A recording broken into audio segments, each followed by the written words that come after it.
Hello, hello, and welcome back, friends old and new. Deis Ferrous here, continuing some more Warhammer 40k Rogue Trader. When last we left off, we met with the homunculus. I can't remember his name because it was long and weird, but he basically conscripted us and our crew to do some more fights in the pit. We reunited with Jai and Pascal, and we found out that it doesn't seem like we're going to be getting Cassia back anytime soon, unfortunately. As, the homunculus is very interested in his research with the Navigator. So, cross our fingers, hopefully, we'll be able to get her back before we go. But otherwise, while we were in the pit doing the arena fighting, we there's just a hair in my mouth that is not going away. We came face to face with Madazai and gave him one last chance to join us, and he agreed. So he helped us out in that fight, which I think was actually the second fight that we partook in. We did one before that. But afterwards, we went around, we talked to all of our companions in the Shrieker Den. Kind of got a light update from everyone. Oh, yeah, let's back over there. I didn't see it before.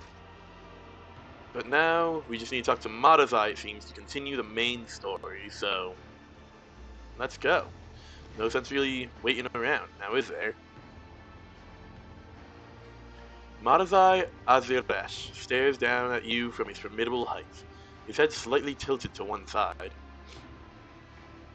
The lean, wiry Xenos is encased in black armor. Ugh. Not even a sliver of a gap has been left between the tightly fitting plates, which bristle with mutely gleaming barbs and hooks. Set in a white face striated with crimson tattoos, dark eyes devour you, burning with predatory, malevolent interest.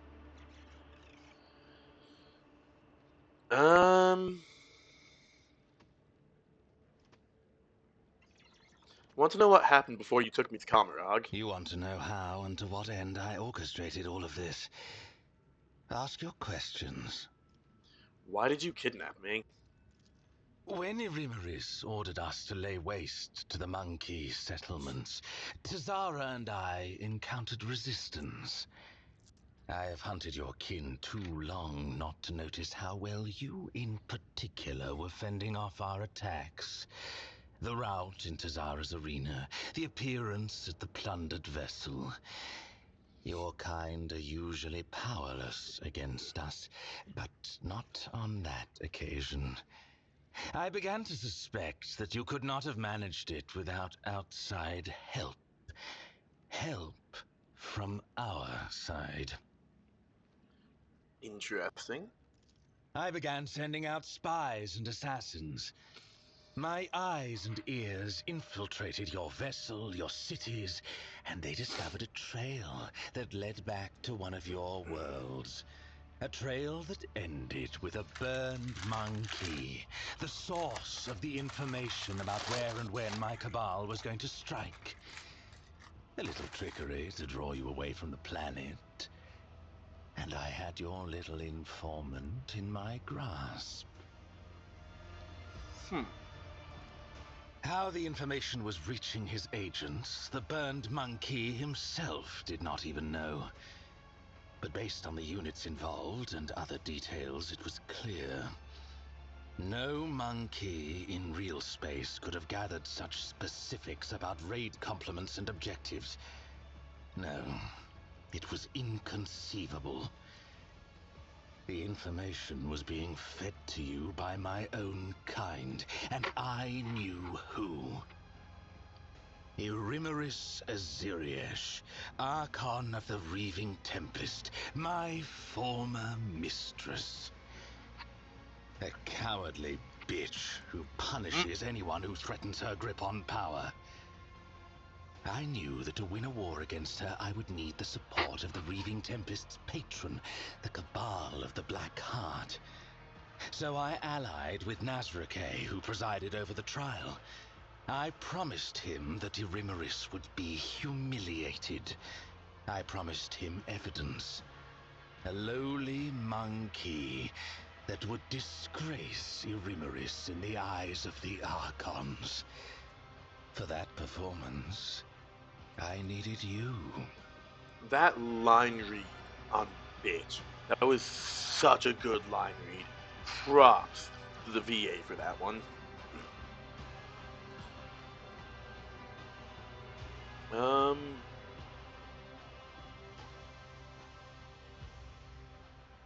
You have spies aboard my ship? Of course.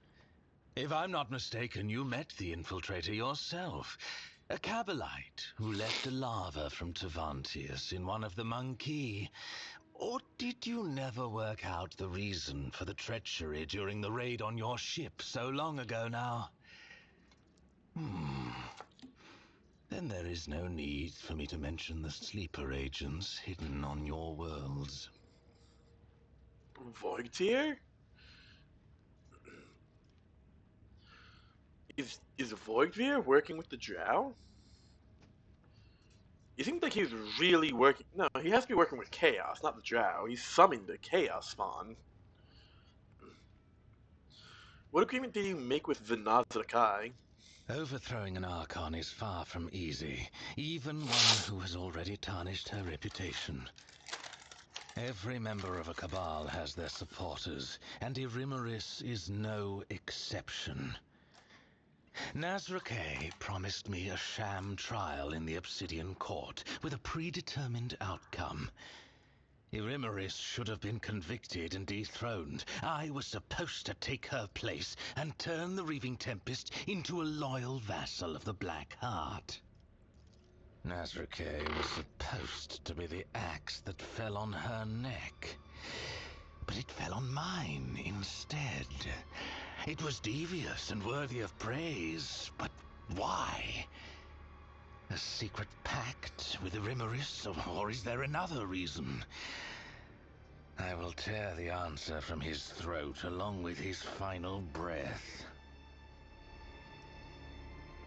Interesting. So it sounds like even if we didn't resist him during the trial, he would have been betrayed and thrown down here anyways. It must be said that Nazrakay did not have to try very hard to turn the court against me. Not after the stunt you pulled before the assembled Archons. Okay, maybe not.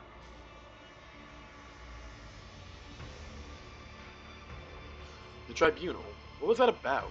I was being tried by the Inquisitor and Heinrich and Theodora were there. Why? Who? I have no idea what you saw in your stupor. The homunculus's creature does not elicit specific images. It muddles your mind, forcing it to paint suitable pictures evoking confusion or fear. Neither Tavantius nor I care about fussy monkey rituals. The lava must have created a suitable environment for you. One in which you would be more willing to answer my questions in the Obsidian Court. Yeah, that's fair. Why would the Jukari care about understanding us when they can just have a parasite read our minds and do that for him? What are you and Cesar doing in my protectorate? What do any of my kind do in real space? We were reaping. Kamara was clamoring for meat. The Dark City had suffered losses in the latest disjunction. We needed sources of sweet pain to prime its minds and bodies. When the Archon bade my cabal collect the harvest from the region, I did not suspect that it would turn into this game between you and me. You and Irliet conspired together. How did that come about? Conspiring? No, no. There was no plot between us. She merely rushed to my bait. At first, I planned to use the one you trusted, the burned monkey with whom we had spent long, long hours awaiting your arrival. But my cousin was so swift. Afterward, she tracked down the monkey, killed him, and took the device that he had been using to contact me. Oh, he must mean, what's his name? A Scoliander, I think? Scoliander? Something along those lines? he can't be dead. No, I liked him. She told me what she had seen in your chambers. A piece of her home, destroyed, twisted beyond recognition, reduced to a trophy on a wall. Yes, that was the breaking point for her. The final drop in a deep well of doubt, dispelling her naive trust of Monkey once and for all. And then she came seeking answers from her dark cousin. I did not ask her to hand you over to me. No, doing that would have made my poor cousin doubt herself even more than she was already. I simply told her where to seek out the traces of her craft world and the answers to her questions. A favor for a kinswoman, nothing more. And then I made ready for your arrival. For the only way she would reach that place was with you. Yeah, Achilles Scalander. But still, what do you know about Iliad's craft world? I know it exists. I know that my cabal found it, helpless and stationary, unable to protect its sons and daughters. I know that Iliad's kin began showing up as prisoners in the Reaving Tempest's spire, where they were fonts of exquisite, delightful pain. I spent too much time beyond the limits of our home to learn more than that. But that was enough to tempt Iliad with false hope. Interesting. So you had no intentions of helping Iliad?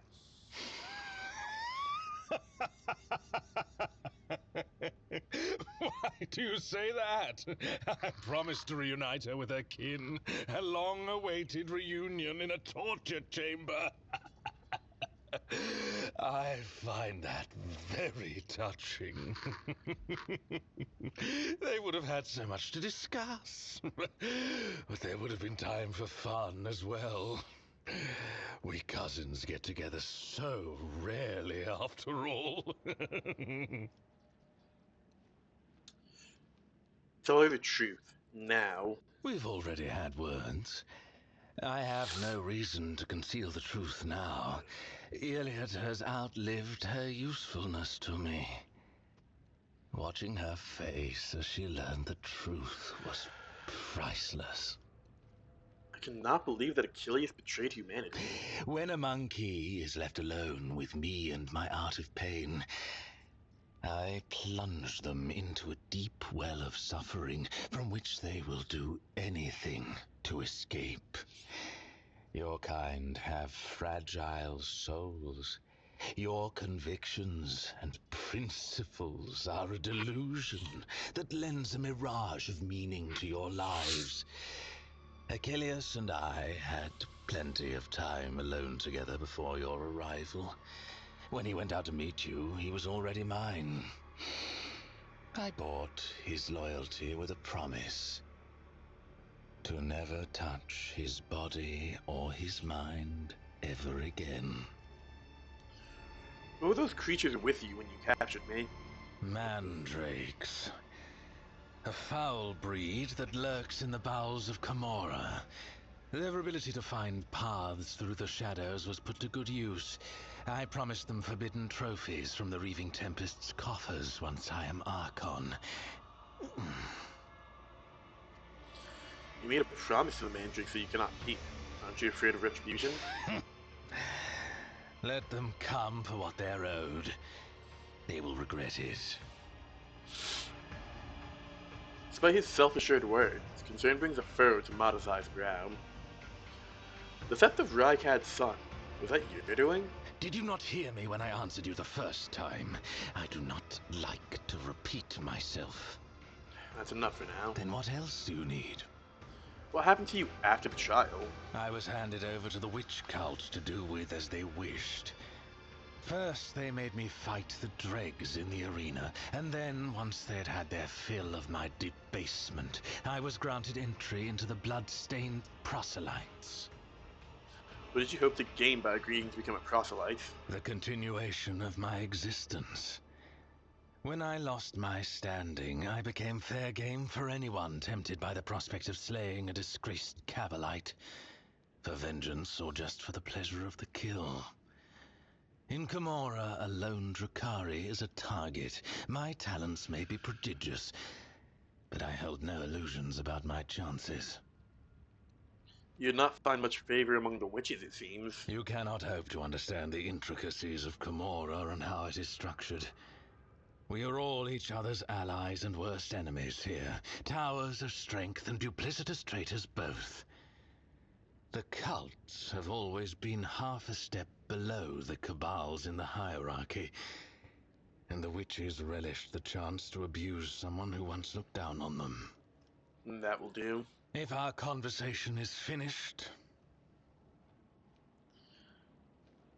When given the chance to join me, you took it readily.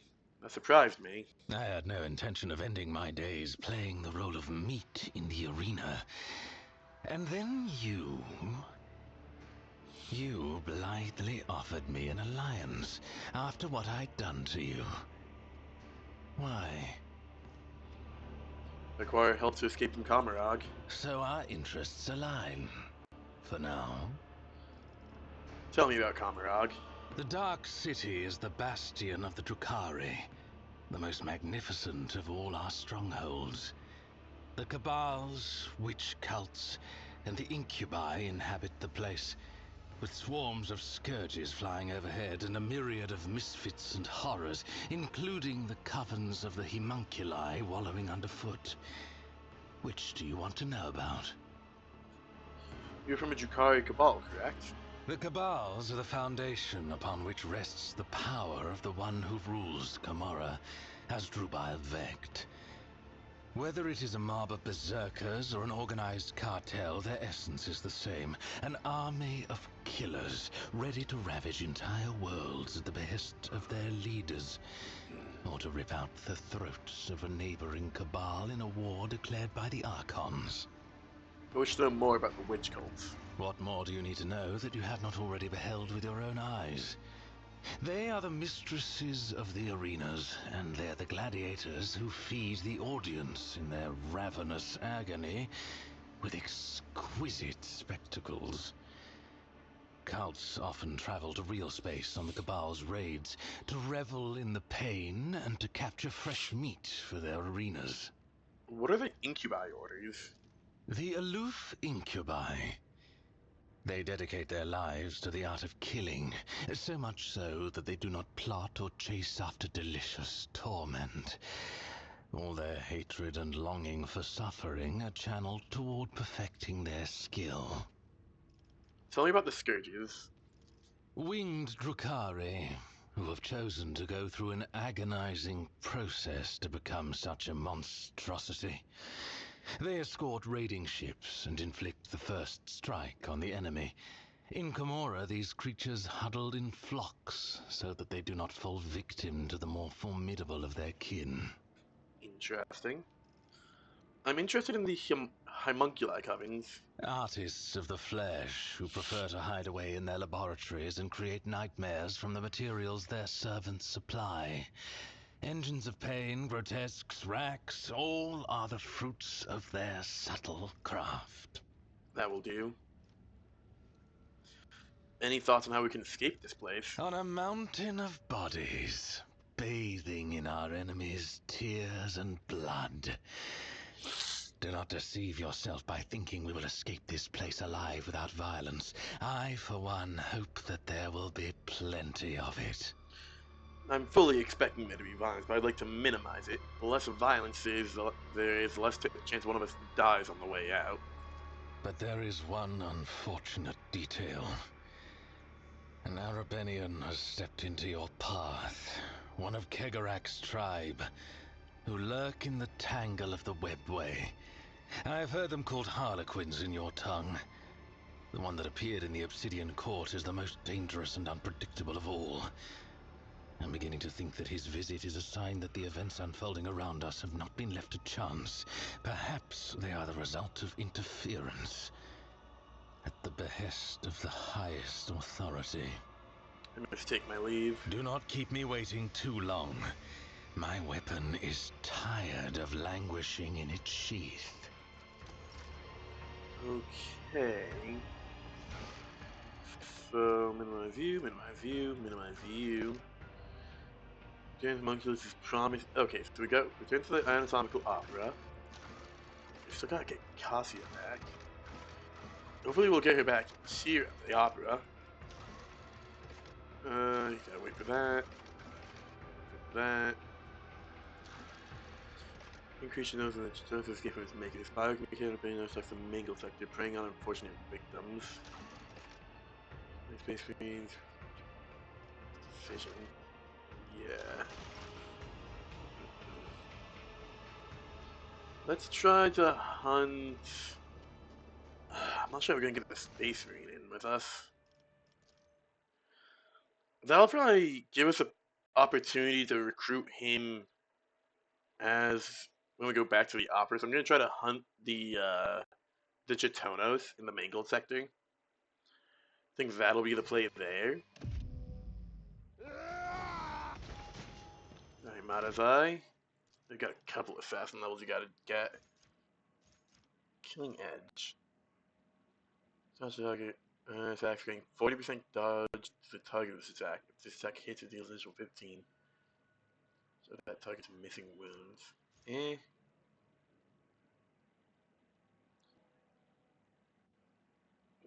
Plus 10 lethality.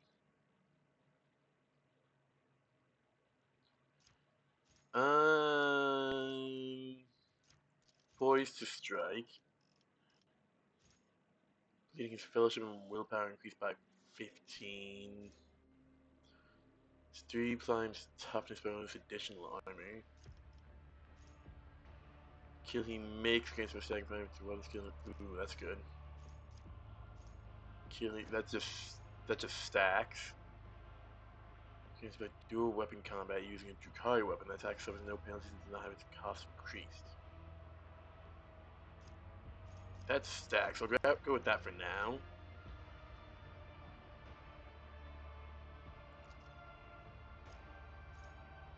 There we go. Bring of Doom.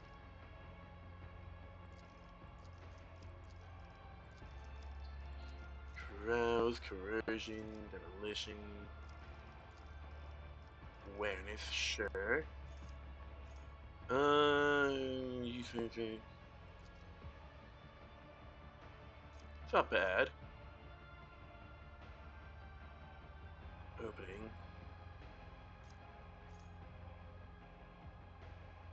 Assassin ability costs 0 AP.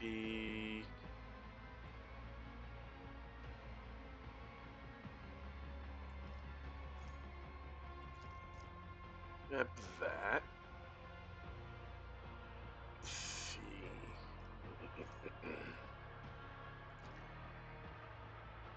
Pretty good. It will not die is also pretty good. Poetry of Pain. Those ranged weapons. Except movement is pretty good. Yeah, we're getting some more movement.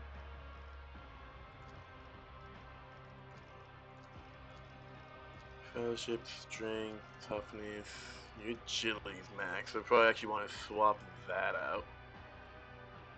What was it? Poetry of Pain? No. Beans, what was it? Finesse? Yeah. Finesse, there we go. Yeah, dispatch will have its current armor and deflection.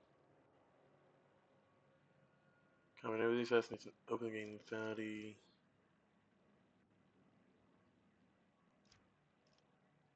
Yeah, we'll grab that. Exemplar. Takes an extra turn.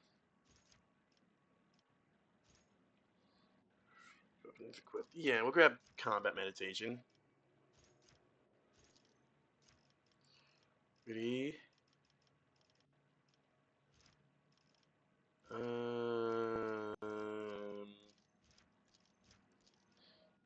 You have a lot of overlap of people in my team. With what like the rest of my team has, honestly. Which makes this a little awkward. Lawless Lunge. Killing 3. Yeah, sure, we'll get another stacking feature. That works.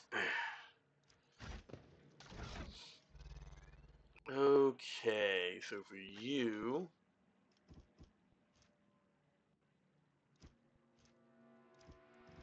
Glaive. Katari Blade.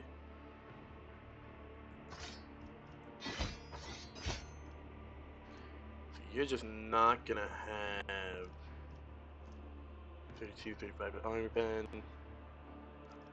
6.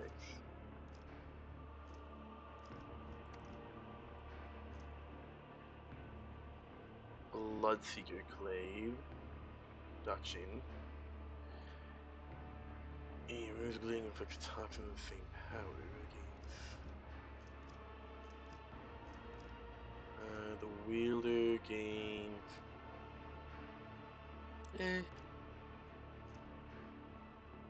This Clave, already have that. The Katari Blade.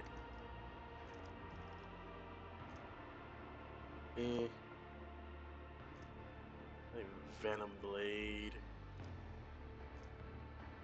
Fine Edged Hekatari Blade.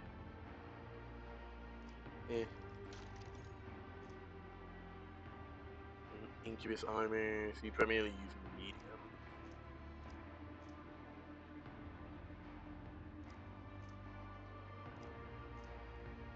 Incubus Blade Armor. Attack. Oh, that's solid. That's a good upgrade.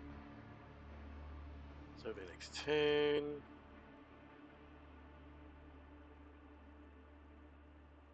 Wow. Okay, let's see.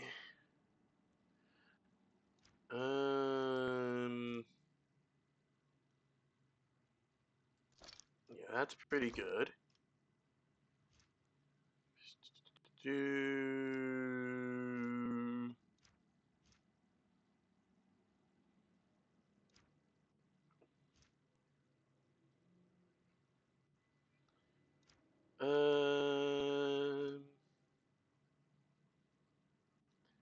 that's pretty good. But I don't think I'll use that for you. I actually really like what you currently have.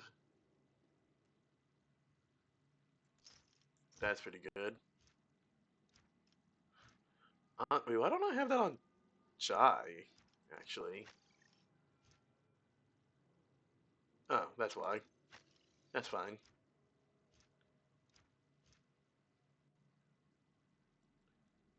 Mental damage. Medicaid.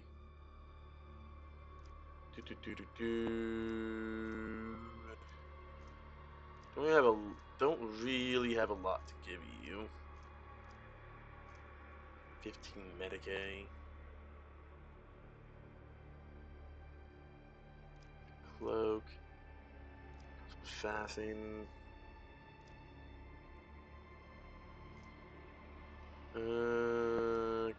Cloak. Psh. PMT. Don't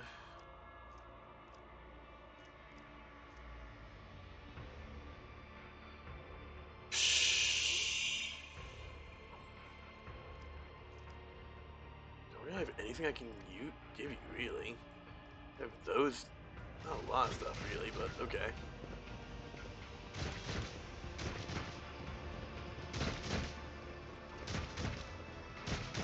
Let's get you.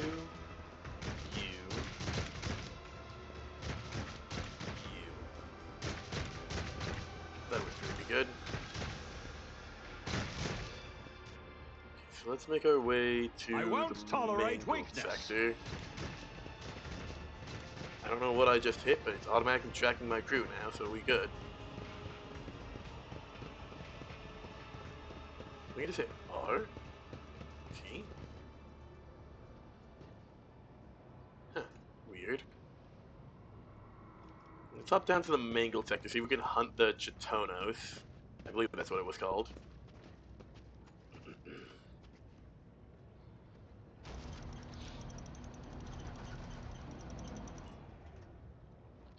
I was gonna say, like, do you really need 8 guys for an elevator? Like, I feel like that would make it kind of easy for him. And oh, you know, they're probably starved and beaten and bruised and abused because, you know, Drukari. So yeah, you probably do need 8 guys for this elevator. I'll lay claim to the stars. Let's see. I'm pretty sure this is where we Unexpected found result. Abelard. Oh yeah.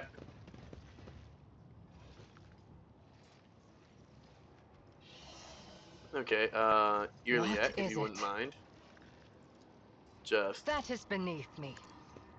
blast this guy, please. Smite the Xenos!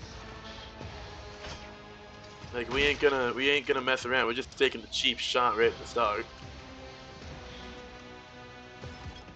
Okay, let's see. Chitonos. Let's go. The only one who goes before it is Pascal. There. Okay, Marazai. Front. Abelard. Here. Here. And here yet. Here. I guess that works enough. So let's see. Set up the front line. No, it's gotta be. Request denied. Beans. Alright, let's go My there, vow I is to guess. serve. Put that Request there. approved. The scriptural prognosis There we is go. favorable. Got that. We will.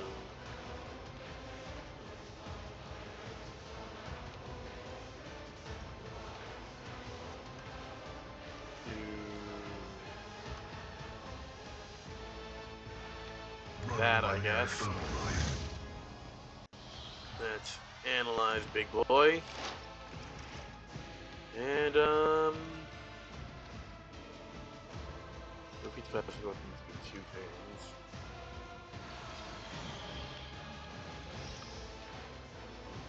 Should be My vow fine. is to serve.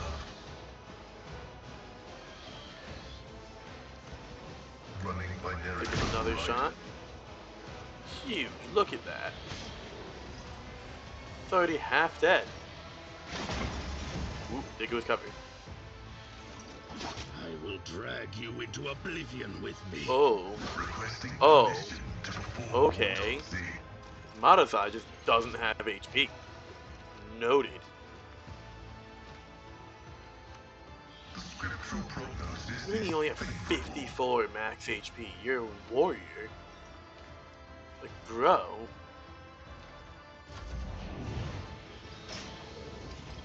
Alright, Abelard. I've suffered worse. There we go. Okay. If I must. This tedium is beneath me. Jeez. You're really not making a good first I showing, am not your Marazai. I'm not gonna Xenos lie, pet Chief. monkey. Let's get...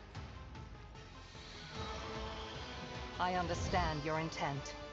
that, that, and big shot. Ancestors, guide me! Huge damage.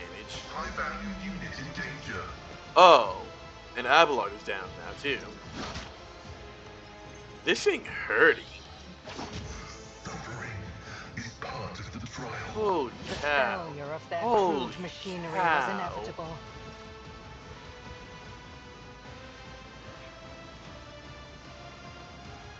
Okay. This will finish it though, Creatures! right? Another soul slips Cool. beyond the veil. Wow. That thing just kept hitting like a truck. The biomechanical creature is flailing its limbs faintly. Its body is broken and bears the signs of combat, but it seems no one is planning to repair it. You can see the glistening flesh under the cracked carapace and the bunches of wires that permeate it. The armor plates rise heavily, and the creature emits a wistful, creaking sigh full of regret. The claw on Pascal's mechadendrite clings loudly. The visor emits a series of clicks, switching the observation spectrum. Pascal's hands automatically reach for the combi tools on his belt, even as his eyes closely watch the dying creature. Examine the creature. Every limb of the creature, the hard ones on skeletal paws and the flexible ones on metallic cords, is equipped with a variety of implements, similar to surgical tools. The jagged circular saw twisted drills, and vibrating nanoscalpels promise unbearable pain. You can clearly see the inside of the mechanism through the holes in its armor. Its gut can open to drag a hamstrung victim inside. Once the victim finds themselves in the monster's stomach, they will be pierced by injectors that will liquefy them. The substance will then drain into the reservoirs at the tail end of the creature. Can you understand me? The creature emits a series of wheezing sounds. Was it an answer, moans of agony, or just a normal rumbling of its mechanism? There's no way to tell. It is trying to communicate. Let creatures in this place only understand the language of pain, Shadeen. Let's smash its head before something happens that we can't undo. Who are you? The creature responds with a series of choking and snarling sounds. After a moment, as if realizing that its language is not clear to you, it extends a fighting limb in your direction, in a menacing gesture. The message is clear. I am a warrior. I am a killer. This is an engine of pain, Alantak. An executioner created by the depravity of my twisted cousins. Living flesh fused to a mechanism whose sole purpose is to inflict as much pain as it can. Iliad's face is contorted with bitterness and disgust.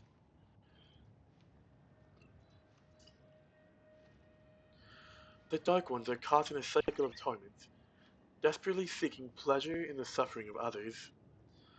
This machine is but an instrument of their endless desire, a symbol of what they are willing to do to slake the thirst and fear that consume them. I will not hurt you anymore.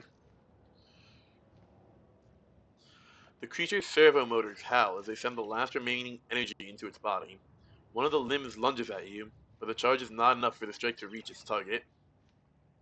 End the unusual exchange. Something bursts from the creature's gut with a quiet squelch, and a puddle of oily ichor spreads from under its body. Pascal, would you like to study this device? Request approved. Pascal eagerly unfolds his mechadendrites, and they all rush toward the monster. A shrieking drill cuts deep into the armor, while a claw hungrily snaps off chunks of the flesh pierced with strands of metal wire. The creature thrashes and wheezes, but cannot escape the merciless vivisection. The collected samples are sent to a portable analyzer, and the tech priest's visor clicks, recording the procedure in pict images. Pascal suddenly freezes and takes a step back. Process interrupted. An operational collision has been detected.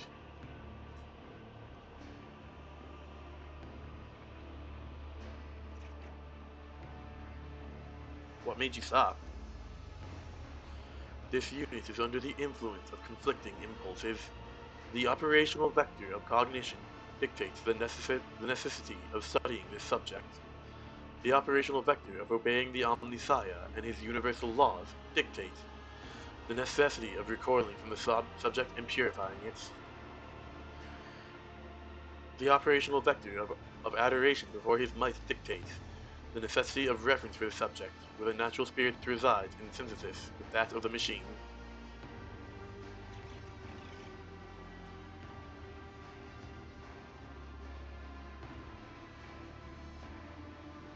Is this thing more than a perversion and an outrage to you?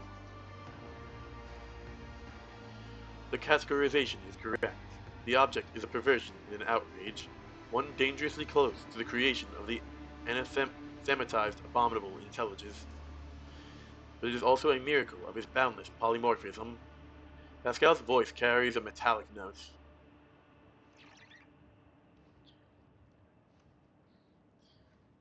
If you think this thing is alive, you may end its suffering. Request approved as doctrinally correct. Pascal leans over the creature. The drill whirs, its sound even, soothing and direct. The tech priest's voice vibrates with shrill, otherworldly frequencies. Let the cycle be discontinued. Let your suffering be discontinued. The songs of my Yeesh. ancestors speak of stars long forgotten and worlds long gone. Life What a Sunderer. shame that you lack the capacity Chatono's to Pain understand even Converter. a single note.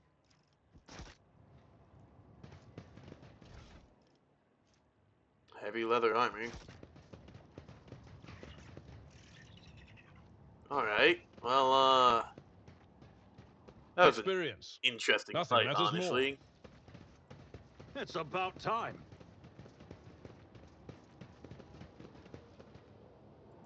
Yeah, let's blow this up, sure. It's like free XP, basically, right? One and it's done.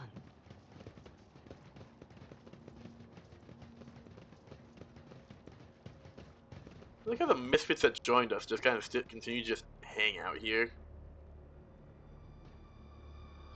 They really tried to make an Aquila. Like, are we not gonna bring those guys with us? Like, we're not gonna, like, hey guys, go to the Shrieker Den, you know? Pretty sure we can... Oh, it's not letting me skip this? I really have to watch this every time. Hopefully I don't need to go to the Mangle sector anymore.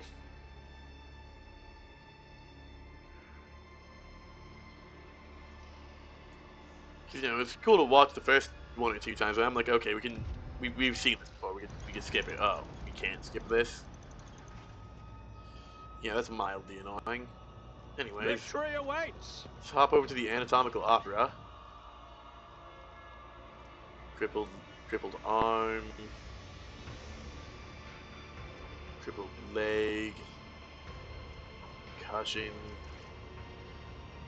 Yeesh. Iraq. Oh, hello. Sector. Unknown depths of the labyrinth dimension. Region. Kamarag. Recording location. The Chasm. Material. Gatharit Bloodfeather's Hunt. Extracted from the bloody remains of the carrying hand. Scalpel and neurophage tentacle of Homunculus elevans. Yeah, I pronounced that right the first time. The rising currents carry the smells of pain, blood, ichor, and failed abominations. The smells of the dark city. With my wings flung open, I weave a path through the spires like a dark lightning bolt, chaotic and unpredictable in its patterns. To fly is to hunt, and everyone in flight hunts everyone else. Even I, Scourge Gartharit Bloodfeather, do not have the privilege of an inviolability around these parts.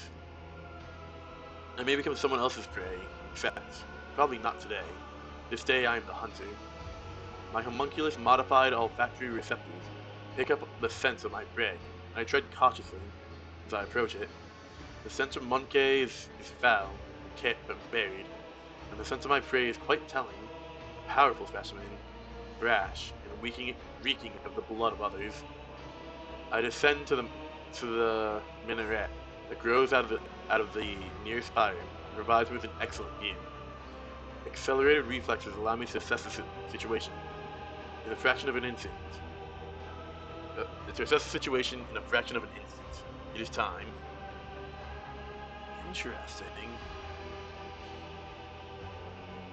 But I still decide to wait and get a better look at the prey. A male monkey, pampered upper caste cub, who was fed and equipped with the best their race can offer, is certainly arrived in the Dark City recently. The city, which has not yet managed to leave a mark of perpetual expectations of doom on its flattened snout. The most glorious game which clings to life the strongest and leaves the sweetest death essence. The reflexes urge the muscles to act. I act. The shard carbines fuse forth a stream of crystalline projectiles that howl and shatter as they pierce the flesh of the prey. A deadly slashing blizzard drapes the streets in bloody snow. The bodies of random passers-by, caught in the fire, falling to the ground. This is a common occurrence in the spires. Everyone around me flees from the field of death whose borders I have made clear. The prey falls, but it is still alive. I did not expect the hunt to end with the first salvo. The prey is badly injured. I can easily finish it off in the open. The prey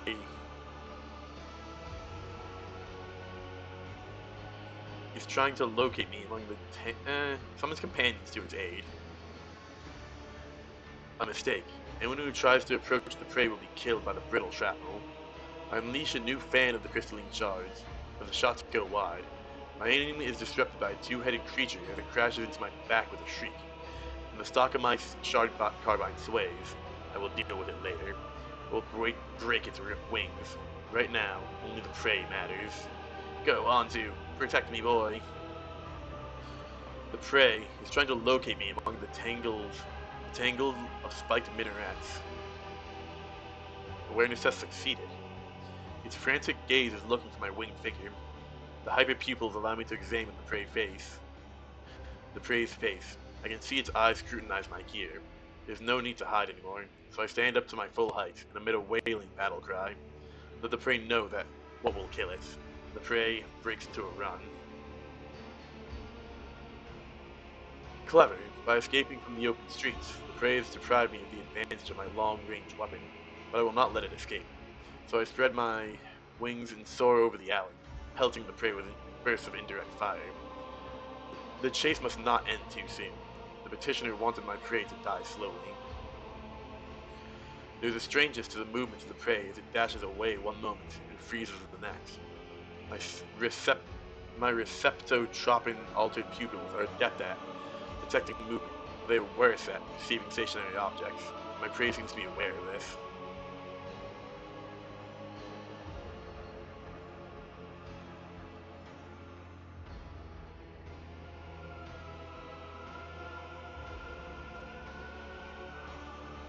Difficulty modifier plus 45. Interesting.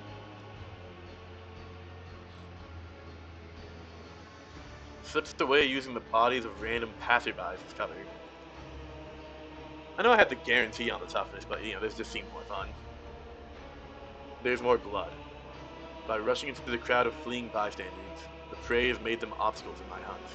I generously sow death among them. But their deaths bring me no joy, because the prey keeps eluding my volleys. I let out a disappointed shriek. The hunt continues. The prey manages to elude me for a moment by ducking into a crowded street. The jet booster on my back emits a stream of ghostly blue flame, and I continue my pursuit. As I storm into the street, I see the prey again. This is a nice catch. The petitioner wanted me to deliver the prey to her, but I decide to do something different. When it is over, I will impale the body of the prey on a spike, protruding from the highest fire, so that it may serve as testament to my victory. My flight is swift. Everything unnecessary and atavistic has been cut from my body, so that air currents carry it like a projectile from a splinter rifle. Alas, this is also my weakness. I am so light, even a small obstacle can throw me off course. But the prey has no idea how vulnerable I am in flight. Willpower test succeeded.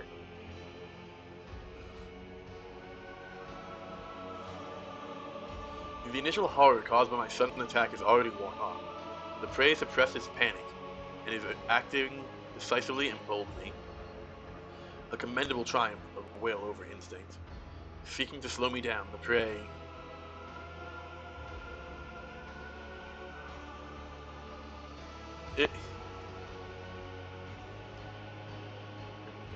that is flat 40. Origin. I'm just good at Gore. So Lord Xenos is just the only one with the actual difficulty modifier to it. That's kind of funny. Turn some bystanders against me. It only takes the prey a couple of furious shouts to convince those huddled in the alley that a monster is coming for their heads. Lies. I'm only pursuing the prey. I'm met with frantic gunfire and After making a sharp ascent, I take a pair of plasma grenades from my belt and hurl them into the crowd. The bodies of the gullible fools who believe the prey evaporate and turn into bloody mist. The luckier ones fire at me, and one of the shots brings me to the ground. I wail furiously and finish them off with pointed bursts from my shard carbine. To cast me down is an indelible insult. The conclusion is drawing near. As I turn the corner, I triumphantly realize that I've driven the prey into a dead end. It is time for the massacre. The poison I received from the petitioner's payment for the hunt is contained in the crystalline projectiles. It should have worked by now. It will slow down the nervous system of my prey, weaken its muscles, and render it unconscious. Carouse test succeeded. But when I see the prey, I fail to discern any trace of the poison's effects. Could the prey be so strong that its body has overcome my deadly battle toxin? The prey, I don't have any of these particularly good. Athletics, yeesh.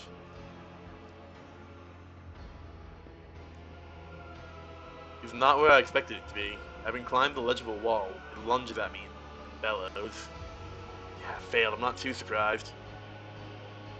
With my wings folded, I ratchet up the jet booster and glide under the prey. It lands behind me, disappointed. Everything will be over in a moment. The outcome will be decided in close combat. Wasting no time, my prey and I seize one another in a violent, furious embrace. Every decision made over the course of this fleeting hunt is being weighed, tipping the scales that will ultimately determine the winner. I'm unpleasantly surprised when I realize the play is aware of my combat style. It covers the vulnerable spots I like to cut open with my monomolecular claws, but this knowledge will not save me from death. My embedded glands spew hyperadrenaline into my bloodstream. My artificially grown muscles convulsively swell into the porous fabric of my ghost place. I torment the prey with claws protruding from my forearms and knees. And the prey... I'm not even that strong. Skill... I just have plus 80 on most of these. Wow. Apparently we really beat this guy up.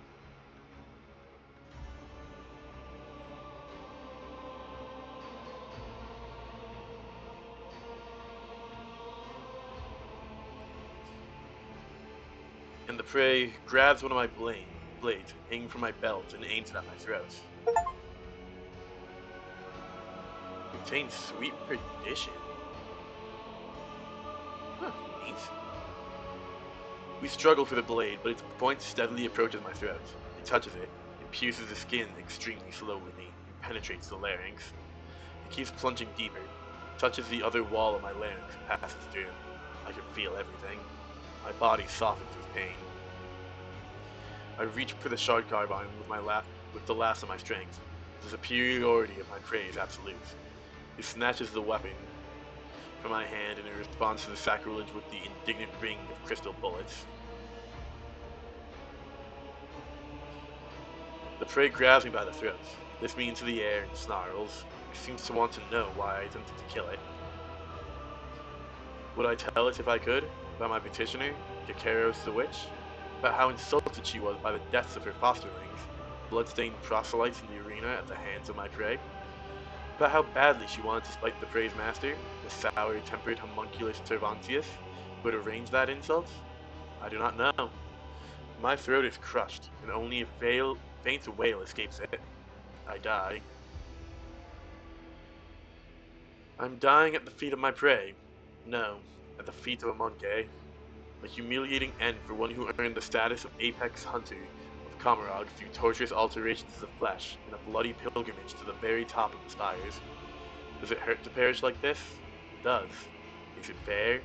It is. The chaotic burst of violence that bloodied the streets of Kamarog ends just as abruptly as it erupted. Such is life in the spires. Well then. Hey buddy. Gonna loot you now, I hope you don't mind. Scourge's adrenal glands. Adrenal glands enhanced by the homunculus, capable of dispersing pure hyperadrenaline through the owner's blood. Interesting. So got sweet perdition.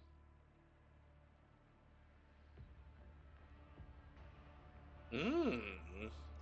Hello, Jai. I have a gift for you.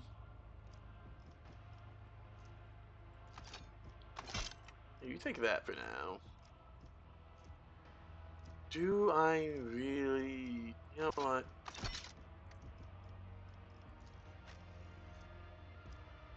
So...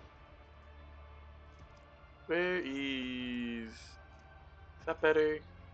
That is better. 32... Yeah. You take those two. 28, 20, 32, dodge reduction 53. Go. Yeah, Jai, you can use Sweet Perdition, because that seems pretty good for you, actually. 7 rate of fire. Toxin and fails the corresponding toughness resistance with a 25% penalty. So it's an additional... That's really good. That's really good.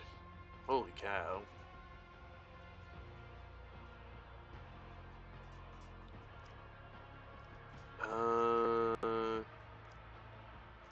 Deadshot Splinter Rifle also seems pretty good.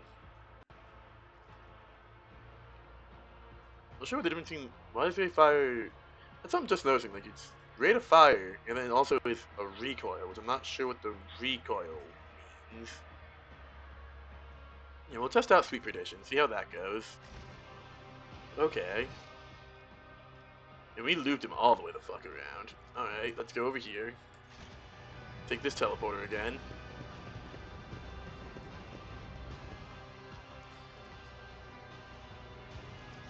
And let's go over here. The Anatomical Opera. The winged Mother Hover was chasing us down. But he was not ready for that.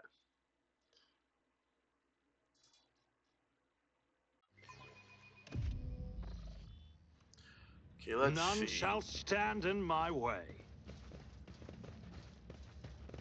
Hey, Ulfar. Anything new to say? No, nothing new. Ooh. Cervantes the Archmachinator.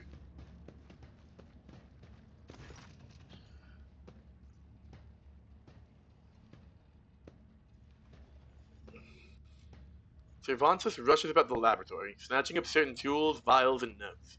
He conceals some of these items inside his own body cavities and destroys the rest. Did something happen? The cult of fatal thirst craves blood, specimen. Your blood. My blood. One must be astoundingly insensitive to the vibrations of the Dark City not to realize this. The homunculus noticed Madazai. Jaraka and Azeresh. After you went against the Archon of the Raving Tempest, you decided to violate the wishes of the Archon of the Black Heart as well. You were thrown into the arena to die. You show wretched incompetence by defying your masters. My presence offends you, I see. Good. Madazai sneers and looks around. You have made yourself quite comfortable here in the chasm. Is this where you kept the things that you dared not bring to the spire of the Reaving Tempest? It must be vexing having to abandon it all as you flee the cult's wrath.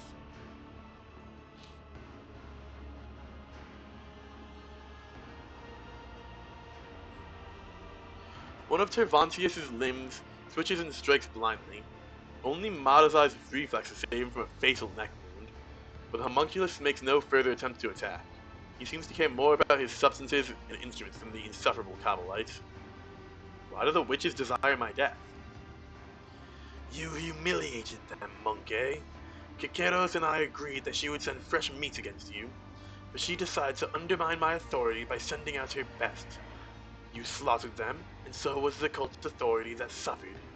But who cares about a pathetic monkey? You are my lackeys, and thus it is I who is responsible for undermining the cult's authority. You should be careful what you wish for, Xenos. And it wasn't enough for you to just kill them. You enticed one of the bloodstained proselytes to join the monkey side, as the entire chasm watched. A slap in the face of the cult was enough for you, so you decide to spit in it as well? Oh, but there is more.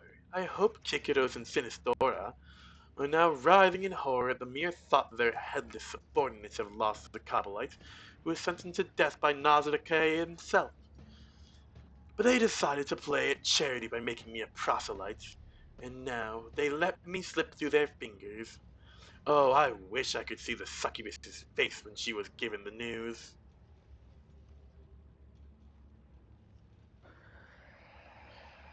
You dispatched me to kill the witches.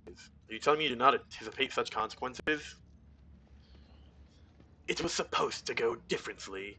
Your performance was supposed to be a lesson in respect, not a declaration of war. You would have killed someone unimportant and made the witches' vanity bleed. The witches would have received your head as a salve for the wounded pride. They would have been reminded for other. They would have been reminded for a time that I was still someone who could greatly complicate their existence. Instead, you have failed me, all of you. Kikados did not keep her word, and you did not die in her trap. It is all your fault that things have spiraled out of control. So your original plan would still have us all dead, you self-dissected creep. I don't care about Kekados. You promised to help me get out of here. Jim mockery in the homunculus's voice. Forget the old promises, monkey. This is war. My most loyal servants are being slaughtered across the chasm. I cannot take any more specimens away with me, and the ones I've already packed are far more valuable than you. Matazai's face suddenly changes, his mocking grin gone. He fixes his gaze on the homunculus. Into the spire of the reaving tempest, to hide under the wings of Ymeris, an Archon fallen into disgrace? What an imprudent choice. You should run away from her in her troubles, unless you are somehow connected to her crime. Cervantius glares at Matazai. You are not in a position to know about the Archon's plans before, much less now. And so unravel the rotten threads in the tapestry of fate. Alontak, here is the true nature of the Dark Ones. A lie hidden behind sweet promises. Having learned from a cruel mistake, I foresaw this outcome. Belated wisdom. So what's the plan? I will leave the anatomical opera and withdraw to the spire of reaving tempest. The witches won't dare to settle their scores under the eye of my patron, so the Cabal's valuable servant is safe from their ire. As for you, go out into the streets of the chasm and die, or go to the arena and try to kill Kekaros. Even if you succeed, you will still die. The homunculus mutters furiously and haughtily. I should have stopped wasting time on this idiocy long ago. All those pathetic simpletons did was weaken my focus and distract me from my masterpiece. At last, I can devote all of myself to it.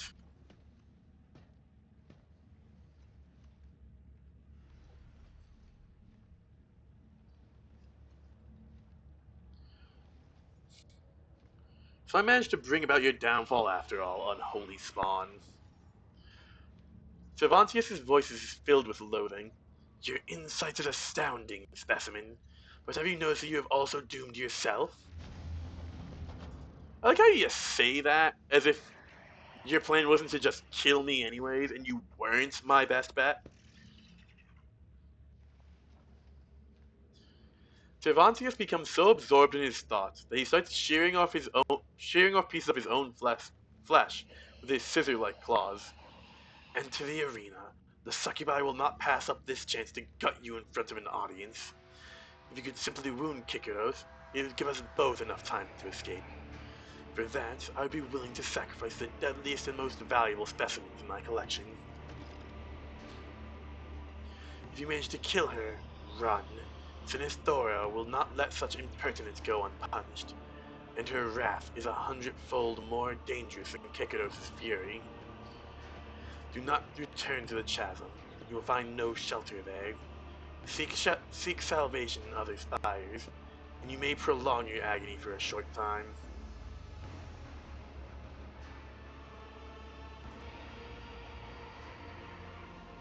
Since you are intent on fleeing, you might as well release my companions.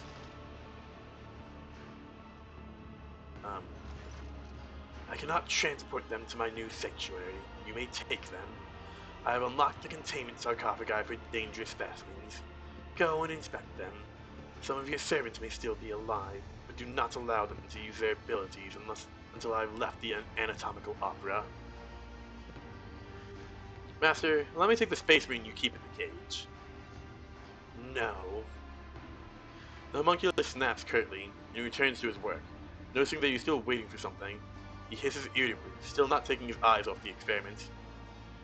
If you wish to continue wasting my time with your pathetic pleading and whining specimen, then you know the price. Pay up, or get out. Of course, Master. Scourge's adrenal gland. I only lost that. Cervantius extracts a piece of flesh, examines it fastidiously, palpitating and tearing off fragments, then places it in some sort of container. It will do. Obedient specimen, so be it. You have earned a few minutes of my attention. The answer is still no. This particular monkey specimen has phenomenal parameters. I previously studied 2 other specimens of the same breed, but have yet to untangle their genetic secrets. He also performs well enough in the arena, or will not part with the last specimen.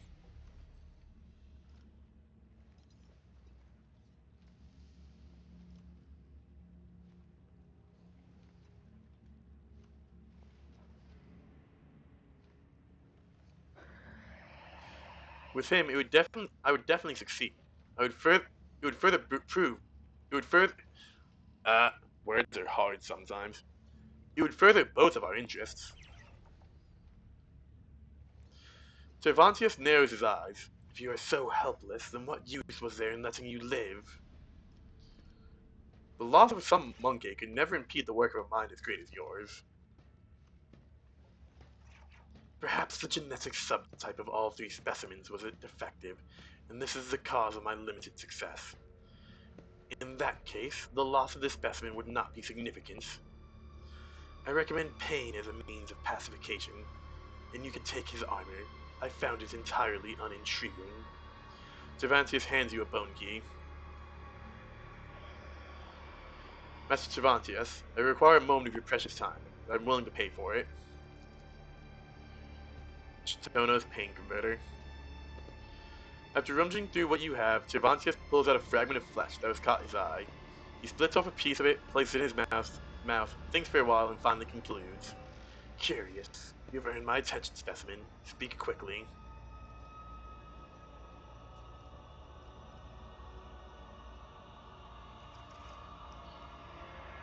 Seeing as you're abandoning your, I shall need equipment if I'm to kill your enemies. The servants are always dragging worthless trifles in here. I have no use for them. Find yourself a club or a sharp stick suited to your abilities. You could try something more advanced, assuming you're not afraid of accidentally killing yourself with it. Cool. Yoink all that. Oh, there's a space marine helmet in there. That's promising. Oh, that's one of the other triad shield things. Cool. Is there anything else I can talk to you about? Avis Neuroagonizer.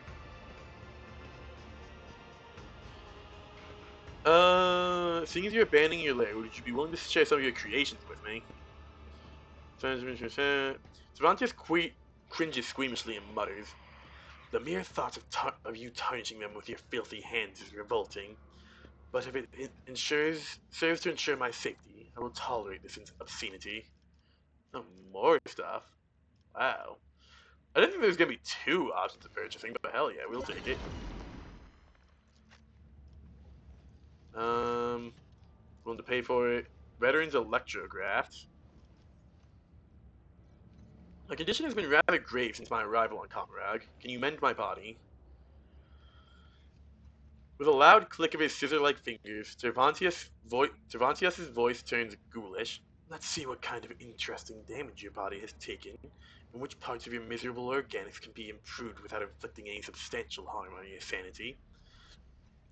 Try not to scream. Some specimens end up tearing their vocal cords during this procedure. Then again, you will scream whether you want to or not. Oh, pleasant. I don't think I actually needed that. Reaver's tendons. Augment service, can you do that? The blades on his fingers slowly extend, emitting an ear-splitting screech. As mechanical limbs start reaching for you, the sounds you make during dissection please me, Monkey. Try to survive the procedure, otherwise I will have wasted my time. Okay. Let's see what is actually useful for me. The user attacks with weapons in his hands, with the toxic saturation back. That's actually pretty good for Jai.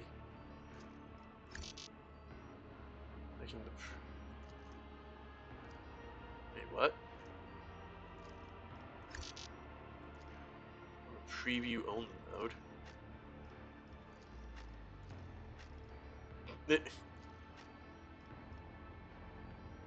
Okay, wait, so what can I do?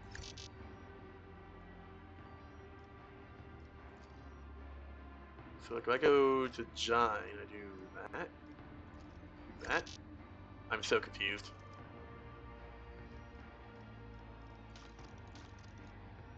I guess I can't actually install augments here. Preview only.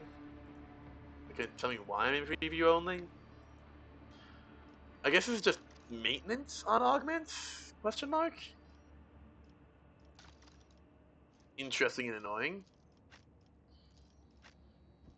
Alright, well, that's that. Do I have anything else going on with this? No, I must take my leave. Okay. So first of all, let's go get Cassia.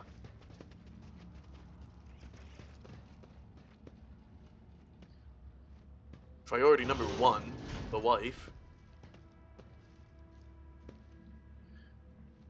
Yeah, that's the plan. You'll regret this.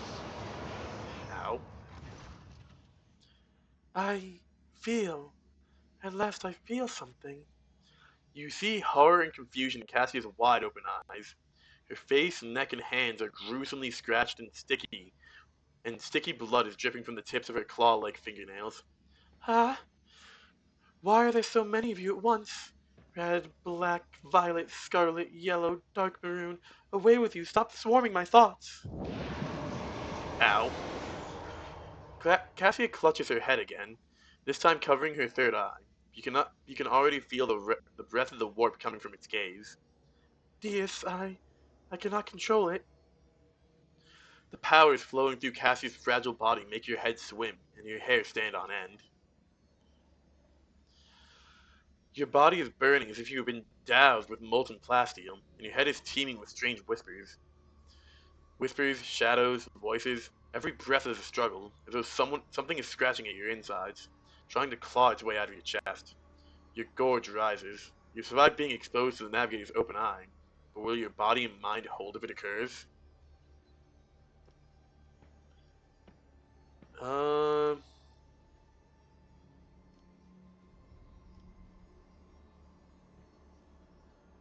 Oh my god, you could just... This chapter gives you so many chances to just execute your retinue. All is well, my lady. You can defeat this. I shall stay by your side and help however I can. Cassia struggles to focus her eyes on you. An unfamiliar expression is imprinted on her pale, gaunt face. One that is stern, confident, and imperious. It is the same expression you saw on Theodora von Valance's face when you first met her. You do not even believe in your own words. Look at me. Look! I'm an abomination. A monster. And you know what must be done with monsters. That's the succeeded option? An eerie chill runs down the entire length of your body. It is a feeling you forgot, but recollection swiftly follows. Someone else's turmoil and emotion in a will that is not your own. This crushing wave is about to consume you. Willpower test succeed. A haze of anger, despair, and fear smothers you like a burial shroud. But this is not the first time you've had to deal with a surge of foreign emotions assailing your mind. You wish you would die here and now. No, you wish you had never even been born in the first place.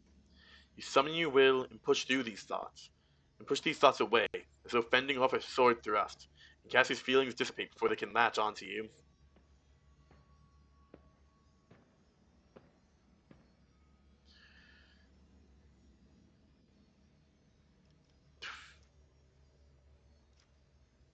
Oh, Jives actually has higher persuasion. Wow. Man, that feels kind of bad. That's kind of like my whole build. Jives is doing it better.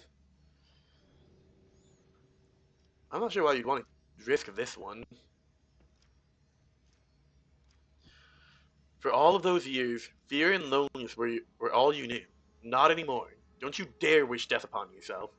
When I'm with you, I will strive to alleviate your every sorrow. Do not speak of such things, do you hear me?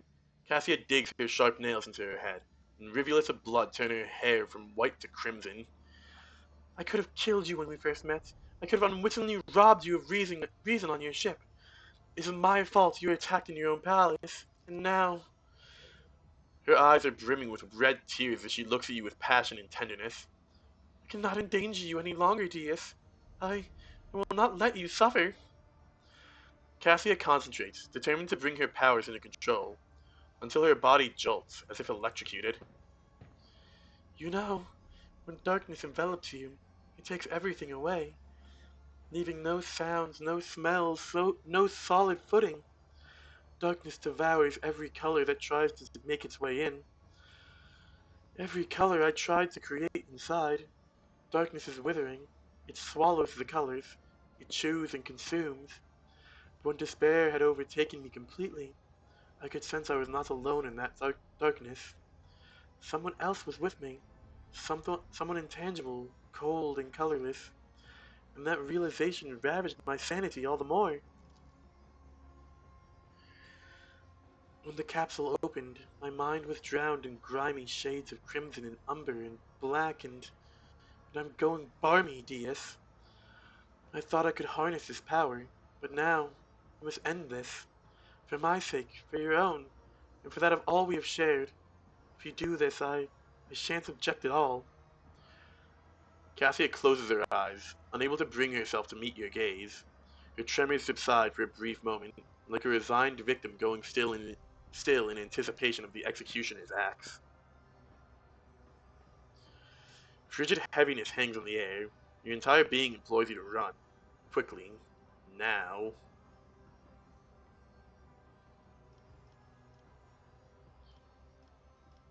Um...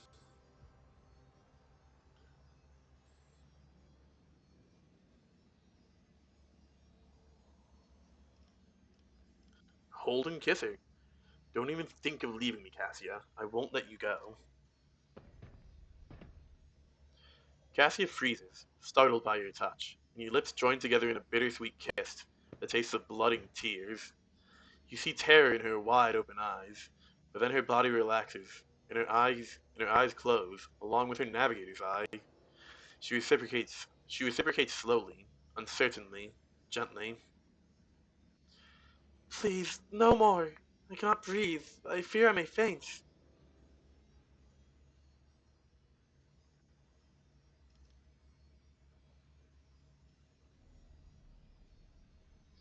I fear that if I were to let you go, you may want to disappear again.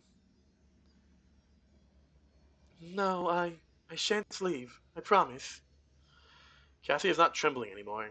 Instead, she clings to your chest and rests her head on your shoulders. You can feel her heart pounding in a measured, sweet, and calm rhythm. Oh, Deus. Taking an awkward step back, Cassia gingerly covers her third eye, as if afraid that she might unleash her soul's tempestuous powers upon you once more. You risked your life to save me. For a rogue traitor, the ruler of a great dynasty, it was utter lunacy. It was irresponsible. Cassia's brow furrows indignantly, but her eyes are full of pain and despair. Your protectorate, your billions of subjects, they could have lost their sovereign in the blink of an eye, yet you... What were you thinking?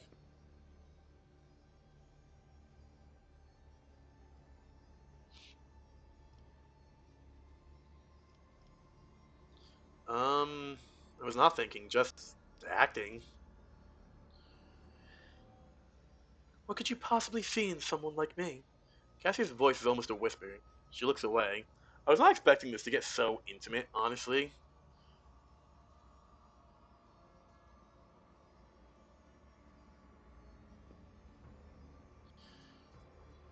Um,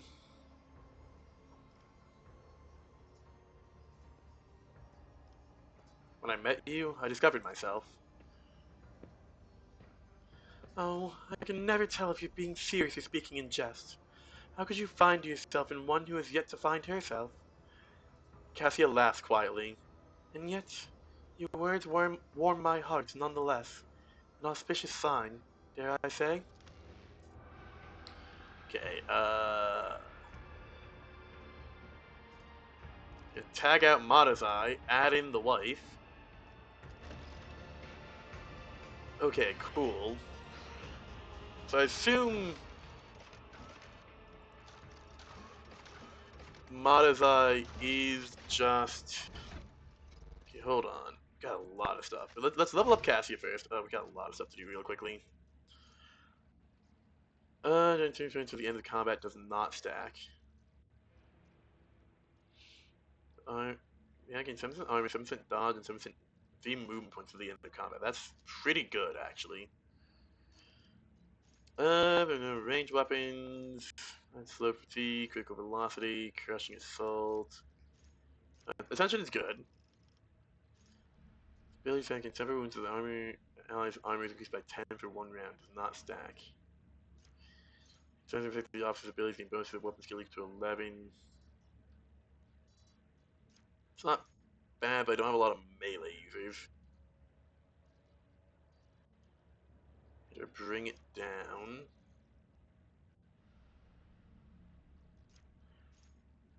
Post all resistance test equal to 18. That's pretty good. So he uses 2 officer octavials that do not grant an action. He's a stand witness effect. Something does not grant to also affect the officer. Oh, that's neat. Attacking 5 fellowship, march, spite. Now we're gonna go with that. Let's get you lore warp. We need to get that up a bit.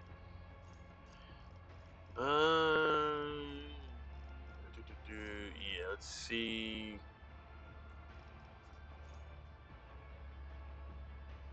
What's for enemies? Damage.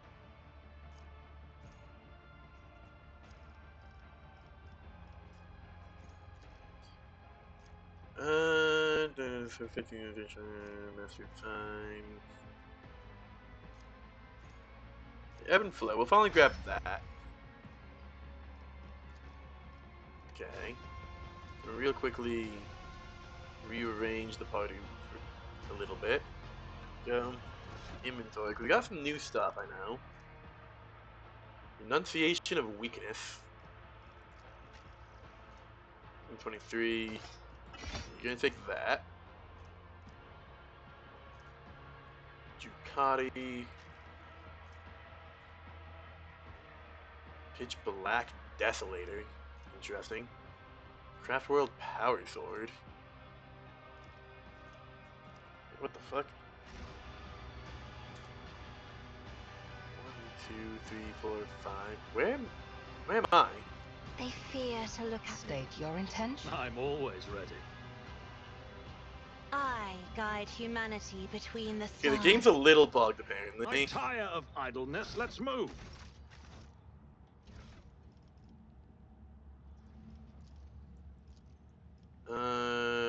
Do. Here we go.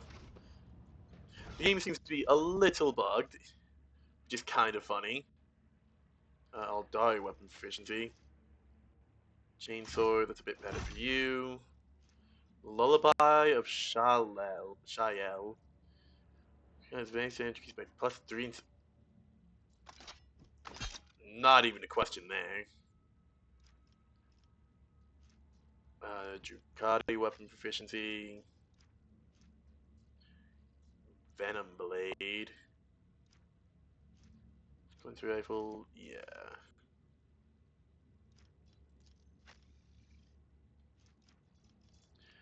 Game is a little bugged at the moment. Yeah, that's the second steel triad thing. You were light. You were medium. 65 or more. Based off 8% armor. What's that based off of? Lore Xenos. Can't use it. It's actually really good. 54, 120. 80. That's fine. Honestly, that's pretty fine. Where's shots and melees have +20 bonus to dodge reduction. Inflict the prey effect on the enemy with the highest number of wounds without spending the charge to hunt down the prey this game. It's a double hunt down the prey bonus for killing it. That's pretty good. Additional attack, though. Both of those are really tempting. It's a free hunt down prey on the guy that I'm going to be attacking anyways. Except by this critical laser keeps like 50%. This effect is after they use their ally. They or their allies was heroic or desperate measure. That's alright. Anzu. 20 agility and perception. 250% more damage. So slightly less agility and perception, but more damage. Hit by an attack, excluding cyber rules attack for the first time. For the first 5 times in a round. Cyber rule attacks enemies while doing more damage. That's pretty neat.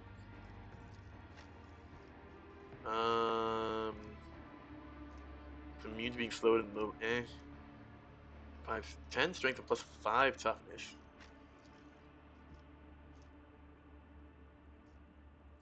Let's get that on you. That's actually really good for you. Cool. Scald fur.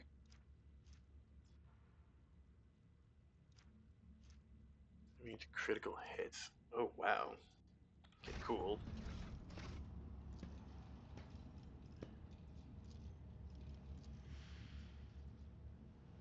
Yeah, I'm under. That's kind of funny. Game's a little bugged. Let's loot real quickly, because why not?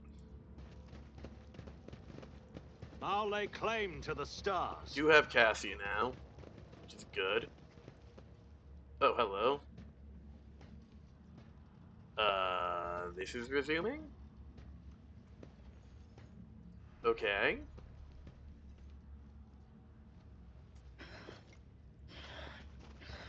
Come on, team. Release the Chimera. I don't know if that's a good idea. The words of a prayer to the Emperor have been raggedly scratched out on the floor of the metal cell. Why would I want to release the Chimera? I don't know if I want to release the Chimera. The mutilated bodies of the prisoners have been fused together into a large pile that gives off a caustic smell of rot. The dead Lacerak's hide and flesh have been burnt to the bone. Like, why would I want to release the Chimera? I guess I'm releasing the Chimera. How is this gonna help me?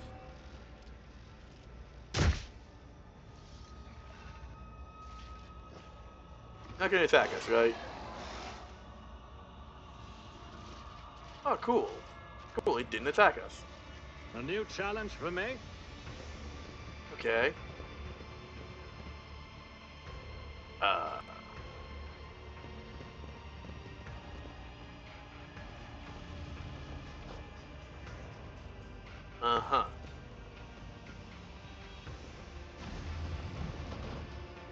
Okay.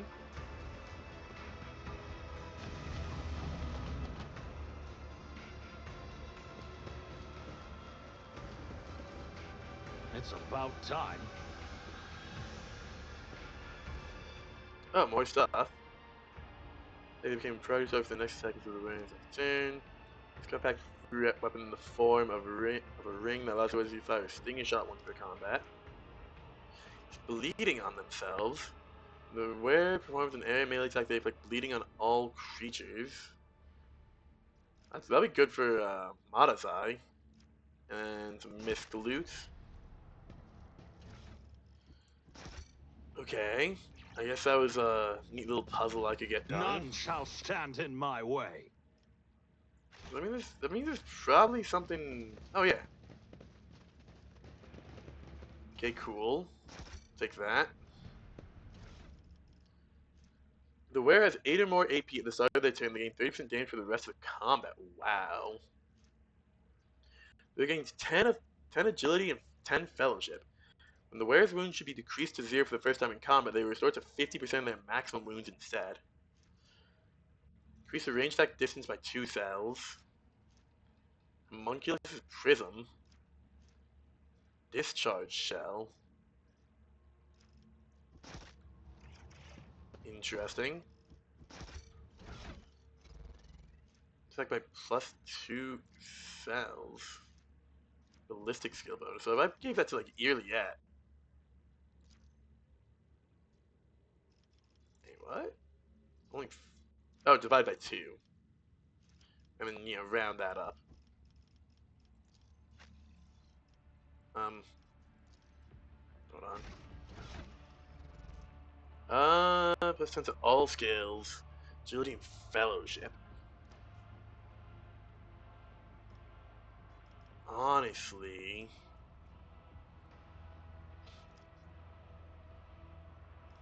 Because adding it to Agility or Fellowship just. So. Lore Imperium. I mean, I could check this out, because that's a +10 to everything. So Fellowship, so like.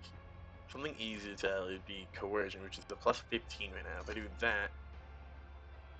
Coercion is +5. 125. Yeah, that's just better. It's not really worth it. John could actually use the extra Fellowship. Fellowship and Agility, really. It's not bad. Wait, because what's that +10 based off on? It's Lord Xenos. Huh. Apparently that helped her out. Yeah, alright, bet. You all.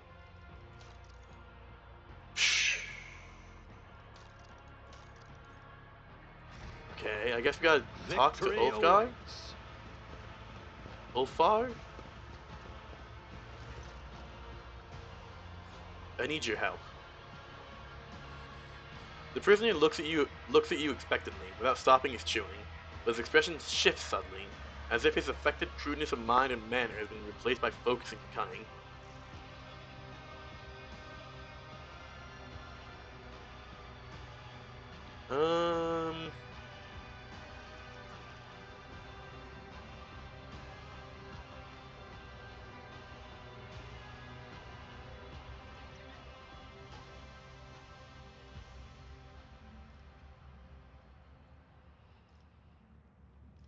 You are a warrior. Have the honor of standing shoulder to shoulder with a true hero of the Imperium. A true hero? Is that right? The prisoner grins cheerfully. Words of your great past deeds has traveled the entire Cronus expanse and far beyond.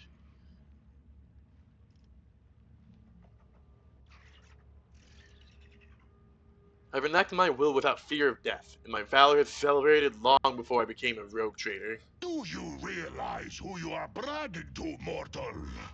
I have faced enemies in 1,000 battles. The bodies of those I have slain could pay the path from Fenris to Holy Terra. My name is known to everyone in the chapter.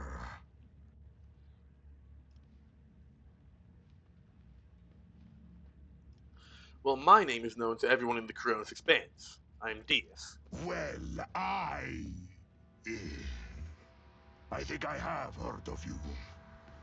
You truly are stout-hearted, they say, and have proved yourself in the past. Very well. It will be no shame at all to go into battle with you. Even though you cannot hope to compete with an angel of the Emperor for sheer glory. The red-haired warrior waves his hand with a chuckle. There's a jealous, taunting note in his voice. It seems Tervantes is not as clever as he likes to appear if he's letting me out of the cage. The joke is on him. Good steel I have already. But if we are going hunting, I will need my wolf skin. He rolls his huge shoulders and you hear his joints crack loudly. He lifts his battle knife from the floor, decorated with scarlet runes. It seems to be his last surviving possession. Weighing it in his hand and wearing a skeptical frown, the wolf says, What did you say your name was?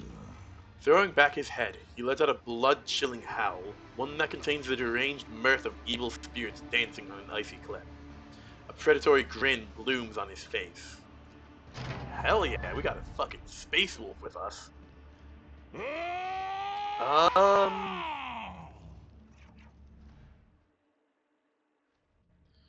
Ulfar's ability. Ulfar is a space wolf, a mighty space marine. His proportions instill respect in his allies and fear in his foes. Because Ulfar takes up 4 spells instead of 1, certain mechanics may work differently for him. Ulfar does not use cover, or conventional human armor and weapons. Ulfar's unique ability allows him, once per combat, instead of losing consciousness due to having his wounds reduced to 0, to become incapacitated for 2 rounds. While in this state, Ulfar cannot be targeted by attacks or suffer damage, and he also counts as full cover for his allies. Once 2 rounds have passed, Ulfar can act again and regains 50% of his maximum wounds. Furthermore, Ulfar is an Arch-Militant. An Arch-Militant's keystone ability allows him to gain a stack of versatility each time they make an attack whose type is different from the previous one the Arch-Militant used. For the purpose of this ability, attack types are single shot melee attack, single target or burst, area melee attacks, area range attacks, and ranged burst attacks.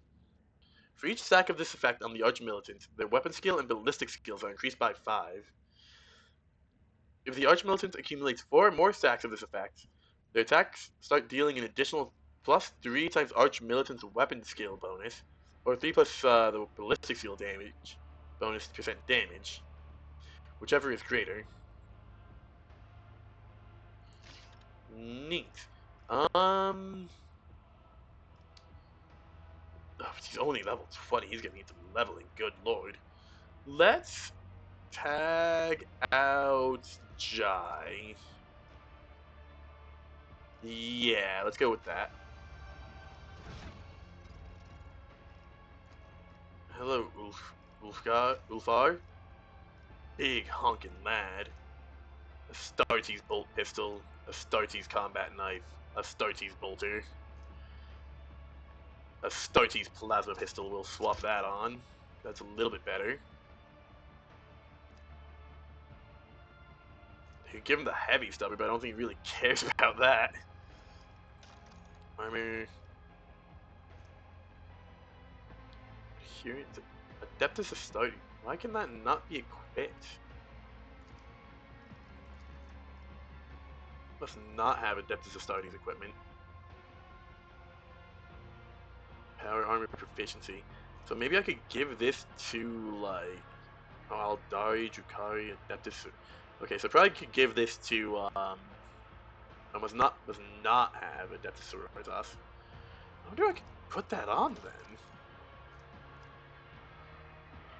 Let's give you your red wolf skull. Let's give you your scald's fur. Oh, you actually do have Wolf Pelt's cloak.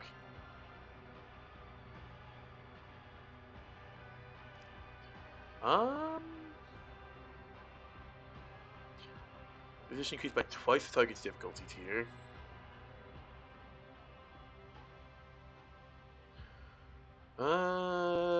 Do do do. Not sure which one I like more. That's range. With 8 or more AP for the rest of combat. Don't do that. You don't need that.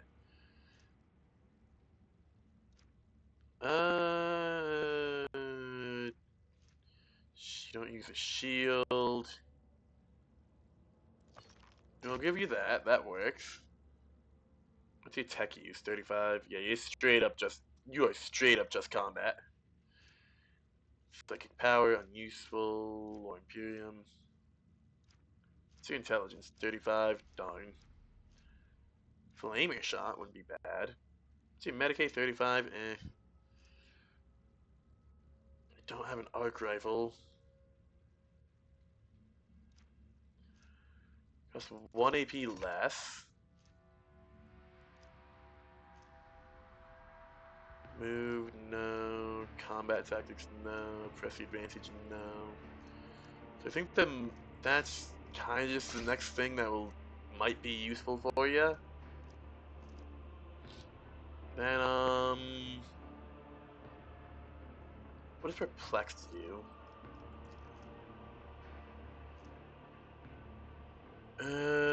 Ooh.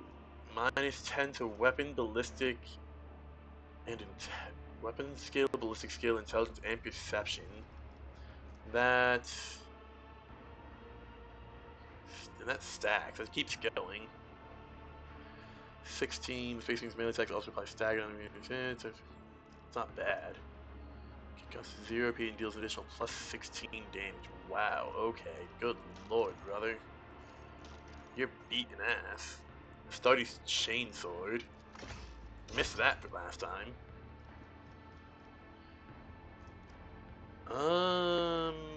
The heavy stubber, the Stardy's bolter.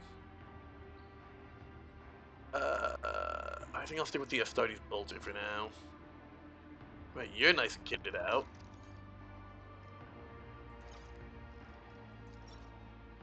Let's give you some fucking crack grenades. Smoke grenade and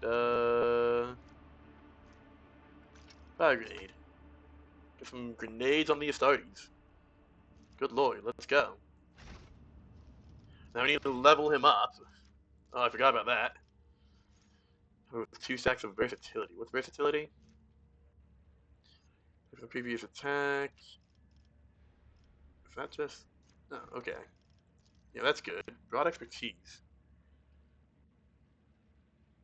Broad expertise is just good. I don't know why you wouldn't pick that. Gonna get you weapon skill.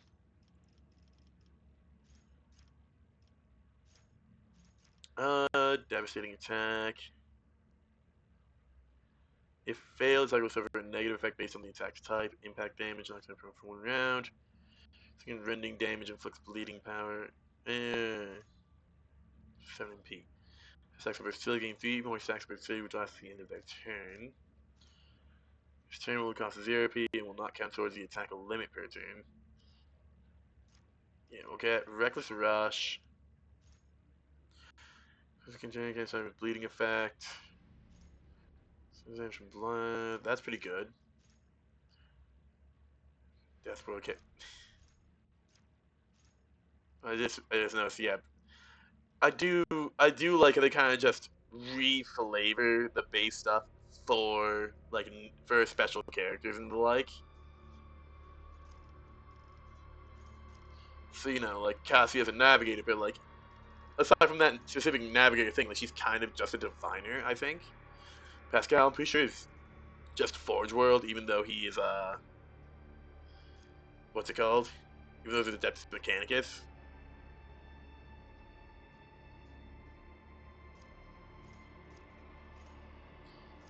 I'll get Lifetime of Scars.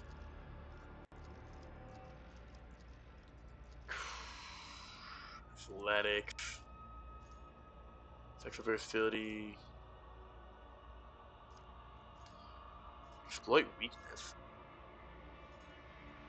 So what is your base? I'm actually kind of curious about that. Cast one. Ooh. We're gonna get Arms Master, because that's pretty good for Arch Militant.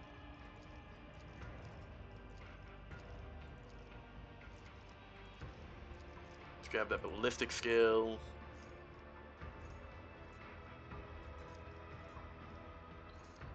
Tenacity. Yeah, we'll grab tenacity.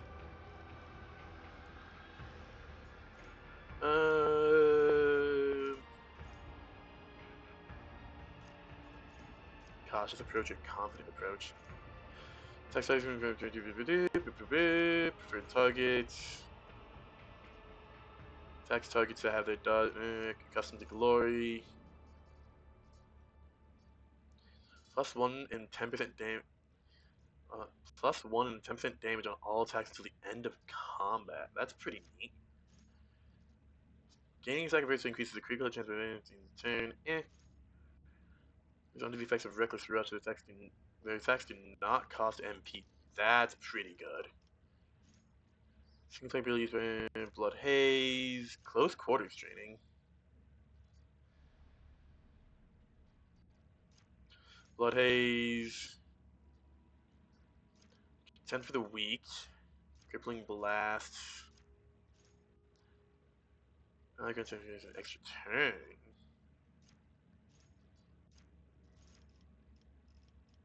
I'm gonna go with that for now.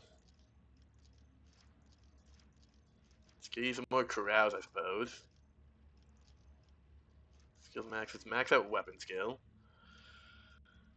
First time combat, the Archmillion reaches 0 runes. One defects of steady, superiority, or heroic sacrifice. Just get as many things as possible just to keep him up in the battle. Just sounds really good to me, honestly.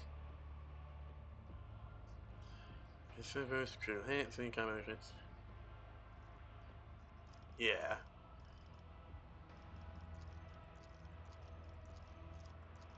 Carouse, because I'm gonna be fucking terrifying if I have a space wolf standing behind me. What was it? Discipline? Yeah, discipline's pretty good. Priority target run. It's not bad. Distance test by Arch Military will make any. Yeah, discipline's pretty good. Got some more weapon skill. Trusty weapons, and that would be.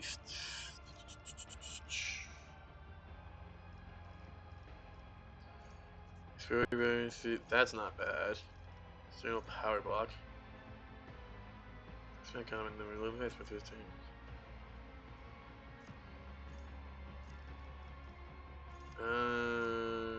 Melee weapon specialist.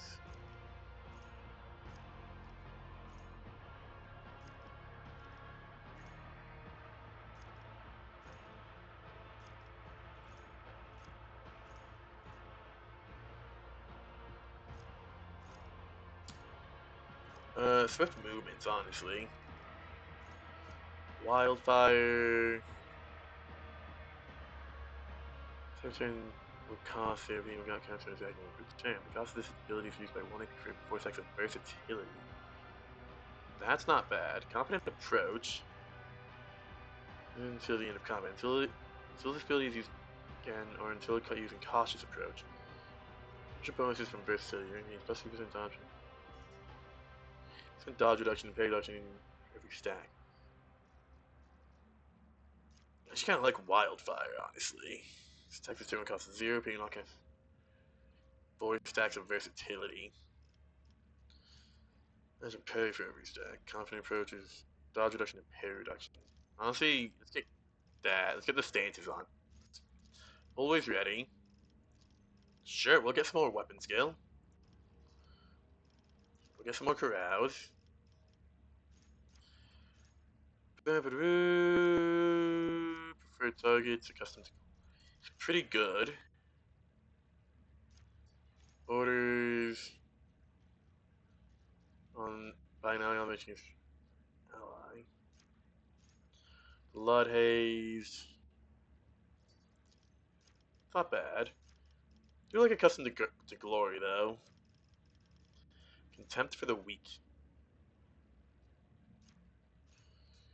I'm trying to go through this quick, but honestly, we're probably going to wrap up once I'm done leveling him up, because it is getting to be time. Ingenious. Yeah, we'll get Accustomed to Glory. I like that. Cool, we finally maxed out the weapon skill allowance. Agility's 45, strength, softness, perception. Honestly, I want to get agility up because higher initiative would be really nice.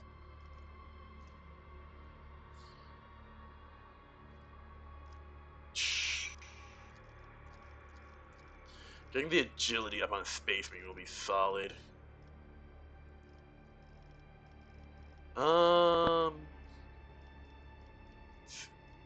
Get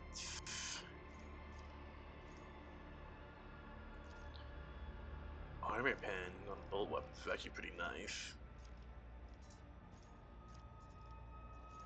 Yeah, we'll go 10% Armor Pen. Combat every attack grants a stacking +2 bonus to critical hit chance. Large melee effects must spend all MP. Additionally, each attack grants a station dodge for 1 round. With the heroic act mesh. Large melee activity the heroic act the warrior or soldier activity in single combat. Heroic act accessory once per round.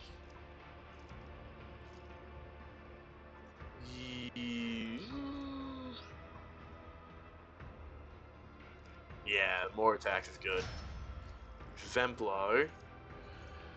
He's got 3% damage revenue enemy damaged by them this combat is pretty tempting. Contagion. Velocity. Assault. Get the aim. Death. I'm going to go Cataclysm for now. Keep us moving.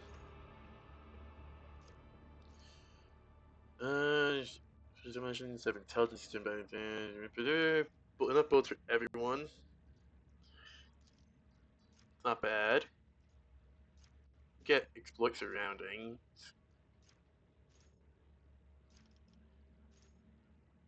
Plus ballistic skill and +2 MP. Muzzle velocity. Second skin. No. The Revelant, yeah, I guess with Slaughter immediately. That's huge.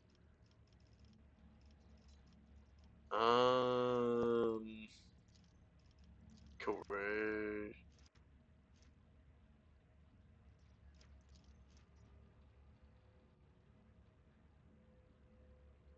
I got Karowski infused with Coercion. That's fine. Demolition, Logic.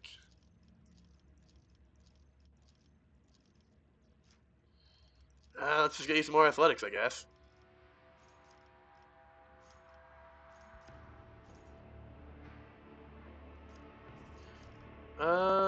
Crit bonus, critical damage bonus. We'll get critical velocity. There we go. Alright. So Ulfgar, if you would kindly be in the front, you beautiful monstrosity of a man. Okay, so now the plan is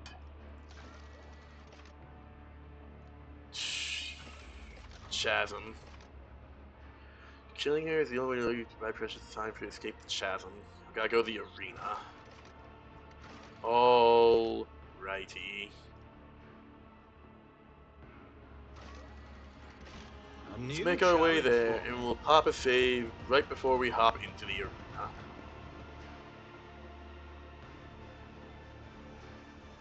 Okay.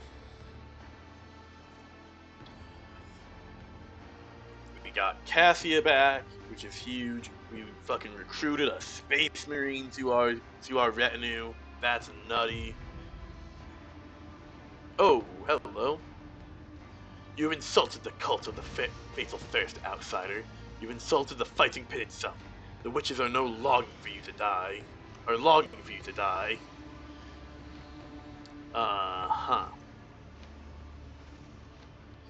Okay. Submit, and you'll die Okay, quickly. can I save here? I don't quite want to jump into a fight right now. Just jelly beans. Yeah, sorry Pascal, you're at the end of the line of this team. Space Wolf kind of takes it. Okay, Cassius opening us up, followed by Pascal. Oh, there's a lot of guys. Oh, there's a lot of guys. Oh, jeez. Okay, I think the plan will be to take out these guys first, and just have that wall in front of Ulfar and Abelard. I think that'll be the play. Ooh, this is a lot of guys. It's actually not that many. It's a lot less than I thought. It's fine. Alright. I'm gonna save here. And we'll start up this fight next stream. Because, ooh boy, is this dangerous. Thank you all very much for coming around and hanging out. I do greatly appreciate it. A follow over on Kick will be a lot of help. And if you missed any of the stream, I will be uploading this over to YouTube later today. If you're over on YouTube, please like, comment, subscribe. That will help out a huge ton. And if you want to come and participate in the streams, you are more than welcome to. I invite everyone over to come and hang out. I do my best to stream every weekday from about noon to 2 in the afternoon EST, roughly, give or take. But other than that, thank you all very much once again. Y'all are all very awesome. And have a wonderful rest of your days, homies. Peace.